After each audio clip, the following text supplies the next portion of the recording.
Iraqi security forces raided a headquarters belonging to a powerful Iran-backed militia in southern Baghdad late on Thursday and detained more than a dozen members of the group, government officials and paramilitary sources said.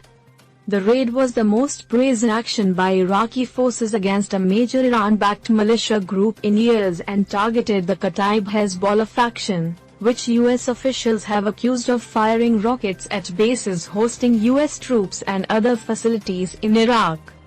Iraqi government officials and paramilitary sources then gave contradicting versions of what followed. The paramilitary sources and one government official said those detained were transferred shortly afterwards to the security branch of Iraq's paramilitary umbrella grouping, the Popular Mobilization Forces, PMF. A second government official denied any such transfer and said the militiamen were still in the custody of other security services. The sources gave different numbers for those detained. A PMF official said it was 19. A government official said it was 23. The raid was the first sign that the government of Iraq's new Prime Minister, Mustafa al-Kadhimi, intends to make good on pledges to take tough action against militia groups that have targeted U.S. installations. It took place after a number of rocket attacks near the U.S. Embassy in Baghdad and other U.S. military sites in the country in recent weeks.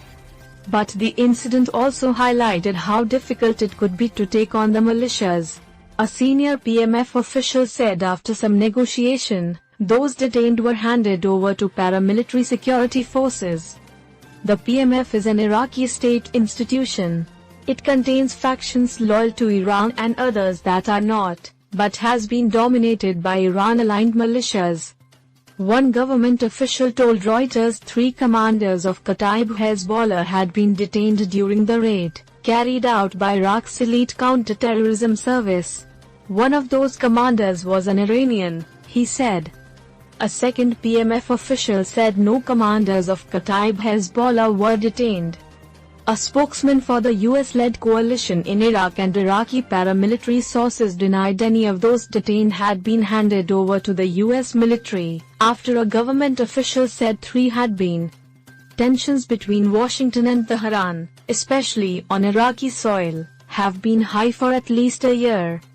It nearly spilled into regional conflict in January after the United States killed Iran's military mastermind Qasem Soleimani and Iraqi paramilitary chief Abu Mahdi al-Muhandis in a drone strike at Baghdad airport.